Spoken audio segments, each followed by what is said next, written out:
জীবিকার তাগিদে মানুষকে অনেক কিছু করতে হয়, তেমনি বাস্তবতার মুখোমুখি দাঁড়িয়ে শুধুমাত্র বেঁচে থাকার লড়াইয়ের প্রতিনিয়ত যুদ্ধ করে যাচ্ছেন এই বৃদ্ধ।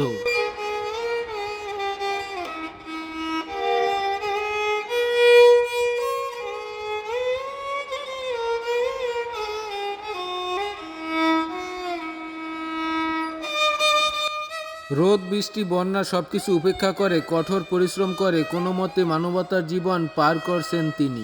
বেঁচে থাকার জন্য মানুষকে বিভিন্ন চ্যালেঞ্জিং পেশা বেছে নিতে হয়।